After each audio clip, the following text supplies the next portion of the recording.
ಮಕ್ಕಳ ಬಗ್ಗೆ ಪೋಷಕರು ಎಷ್ಟೇ ಕಾಳಜಿ ವಹಿಸಿದ್ರೂ ಕೂಡ ಕಡಿಮೆ ಅಂತ ಅನ್ಸುತ್ತೆ.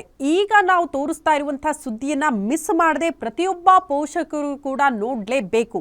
ನಿಮ್ಮ ಮಕ್ಕಳ ಬಗ್ಗೆ ಯಾವ ರೀತಿ ಕಾಳಜಿ ವಹಿಸ್ತಿದ್ದೀರಾ ಅನ್ನೋದು ಕೂಡ ಪ್ರಶ್ನೆ ಆಗ್ತಾ ಇದೆ. ನಿಮ್ಮ ಜೋಪಾನವೇ ಮಕ್ಕಳ ಜೀವಕ್ಕೆ ಕಂಟಕ ಎದುರಾಗುತ್ತಂತೆ. ನಿಮ್ಮ ಮಕ್ಕಳ ಭವಿಷ್ಯಕ್ಕೆ ನೀವೇ ಆಗ್ತಿದ್ದೀರಾ ಶತ್ರು. ಗ್ಯಾರಂಟಿ ನ್ಯೂಸ್ ಬಿಚ್ಚಿಡ್ತಾ ಇದೆ ಭವಿಷ್ಯದ ಮಕ್ಕಳ ವಾಸ್ತವಾಂಶ. ಮಕ್ಕಳಿಗೆ ಸರಿಯಾಗಿ ಸಿಗ್ತಿಲ್ವಂತೆ ದೈಹಿಕ ವ್ಯಾಯಾಮ, ಮಕ್ಕಳ ಮೇಲಿನ ಪ್ರೀತಿ ಆರೋಗ್ಯದ ಮೇಲೆ ಪರಿಣಾಮ ಬೀರ್ತಾ ಇದೆ.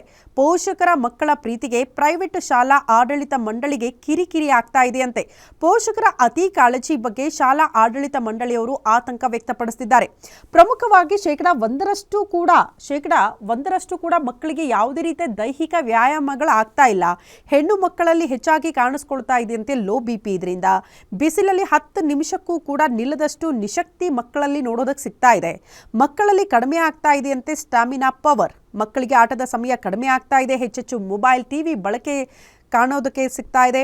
ಓದು, ಹೋಮ್ವರ್ಕ್ ಒತ್ತಡ, ಮಾನಸಿಕ ಒತ್ತಡ, ಆತ್ಮವಿಶ್ವಾಸದ ಕೊರತೆ, ಆರೋಗ್ಯ ಸಮಸ್ಯೆಗಳಾಗಿ ಬಿಪಿ, ಹೃದಯ ಸಮಸ್ಯೆ, ಜ್ವರ ಇಂಥದ್ದೆಲ್ಲ ಮಕ್ಕಳಲ್ಲಿ ನೋಡೋದಕ್ಕೆ ಸಿಗ್ತಾ ಇದೆ ಅನ್ನುವಂತಹ ವಿಚಾರವನ್ನ ಖಾಸಗಿ ಶಾಲಾ ಆಡಳಿತ ಮಂಡಳಿ ಈ ಬಗ್ಗೆ ಕಳವಳ ವ್ಯಕ್ತಪಡಿಸ್ತಾ ಇದೆ. ಇದು ಗಮನಿಸಬೇಕಾಗಿರುವಂತಹ ವಿಚಾರ. ಸಹಜವಾಗಿ ಮಕ್ಕಳ ಬಗ್ಗೆ ಅತಿಯಾದ ಕಾಳಜಿ ಹೇಗಿರುತ್ತೆ ಅಂದರೆ, ಇತ್ತೀಚಿನ ಪೇರೆಂಟ್ಸ್ಗಳಲ್ಲಿ ಮಕ್ಕಳು ಆಚೆ ಹೋದರೆ, ಓಡಾಡಿದ್ರೆ ಸುಮ್ಮನೆ ಸುಸ್ತಾಗ್ತಾರೆ ಬಿಡು, ಮನೆಯಲ್ಲೇ ಕೂತ್ಕೊಳ್ಳಿ, ಆರಾಮಾಗಿರಲಿ, AC ರೂಮಲ್ಲಿ ಕೂರಿಸೋದು, ಕೈಗೆ ಮೊಬೈಲ್ ಕೊಡೋದು, ಟಿವಿ ಹೆಚ್ಚೆಚ್ಚು ತೋರಿಸೋದು, ಇದರಲ್ಲಿ ಅವ್ರನ್ನ ಬ್ಯುಸಿ ಮಾಡೋದ್ರಿಂದ ಮಕ್ಕಳಿಗೆ ದೈಹಿಕವಾಗಿ ಯಾವುದೇ ರೀತಿಯ ವ್ಯಾಯಾಮಗಳು ಸಿಗ್ತಾ ಇಲ್ಲ.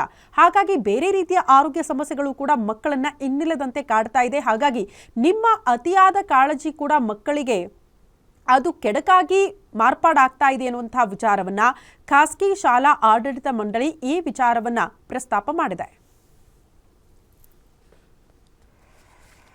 ಇವತ್ತು ನಾವು ಶಾಲೆಯ ವಾತಾವರಣದಲ್ಲಿ ನೋಡಿದಾಗ, ಶಾಲೆಯಲ್ಲಿ ಅಂಕಿಅಂಶ ನೋಡಿದಾಗ, ಟೀಚರ್ಸು ಇಂಟ್ರ್ಯಾಕ್ಷನ್ಸು, ಇವತ್ತು ಕೂಡ ನಾನೊಂದು ದೊಡ್ಡ ಸಭೆ ಹತ್ತತ್ರ ಒಂದು 700 ಟೀಚರ್ಸ್ ಕೂತಿದ್ರು.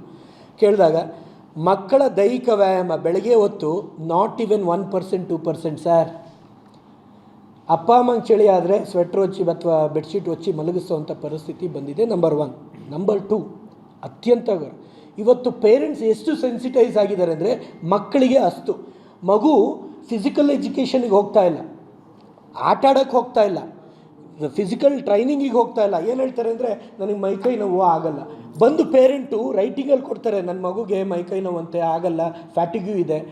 ನಾವು ಕಂಡಂಗೆ ನೀವು ಎಷ್ಟು ಜನ ಇದ್ದಾರೆ ಕೇಳಿ, ನಮಗೆ ಇಂಥ ಪರಿಸ್ಥಿತಿ ಇದೆ ಅಂದರೆ, ಮಿನಿಮಮ್ ದಿನ ಒಬ್ಬರು ಅಥವಾ ಇಬ್ಬರು 500 ಮಕ್ಕಳಿದ್ರೆ ಒಂದು 2-3 ಮಕ್ಕಳಾದರೂ ಕೊಲ್ಯಾಪ್ಸ್ ಆಗ್ತಾರೆ. ಅಂದರೆ ತಲೆ ತಿರುಗಿ ಬೀಳ್ತಾರೆ, ಅನ್ಕಾನ್ಷಿಯಸ್ ಆಗ್ತಾರೆ. We are seeing high in low B P ಹೆಣ್ಣು ಮಕ್ಕಳಲ್ಲದು. It is a fact. I'm telling you. ಹೆಣ್ಣು ಮಕ್ಕಳಲ್ಲಿ ನನ್ನ ಟೀಚರ್ಸು, ಫಾರ್ ಎಕ್ಸಾಂಪಲ್ ನಿಮ್ಮ ಟೀಚರ್ಸನ್ನು ಲೆಕ್ಕ ಹಾಕೊಳ್ಳಿ. ನಮ್ಮ ಟೀಚರ್ಸ್ ಇವತ್ತೇನು ಬರ್ತಾ ಇದ್ದಾರೆ, ನಾನೆಲ್ಲ ಹೇಳ್ತೀನಿ ಬ್ರ್ಯಾಂಡೆಡ್ಗಳಮ್ಮ ನೀವು, ಬಹುತೇಕ ಇದರ್ ಥೈರಾಯ್ಡ್ ಆರ್ ಇದರ್ low B P. This is rocking anaemic. ಏನಕ್ಕೆ ಆಗ್ತಾ ಇದೆ? Parents are the biggest culprits. ಯಾಕೆಂದರೆ ಇವತ್ತು ಅವ್ರ ಮಕ್ಕಳನ್ನ ಅಷ್ಟು ಫಾರಮ್ ಕೋಳಿ ಮರಿ ಥರ ಬೆಳೆಸ್ತಾ ಇದ್ದಾರೆ. ಇದು ನಮಗೆ ಅಸಮಾಧಾನ ಇದೆ. ನಾನು ಪೇರೆಂಟ್ಸಿಗೆ ಹೇಳ್ತೀನಿ, ಇವತ್ತು ನಾವು ಶಾಲೆಯ ವಾತಾವರಣದಲ್ಲಿ ನೋಡಿದಾಗ, ಶಾಲೆಯಲ್ಲಿ ಅಂಕಿಅಂಶ ನೋಡಿದಾಗ, ಟೀಚರ್ಸ್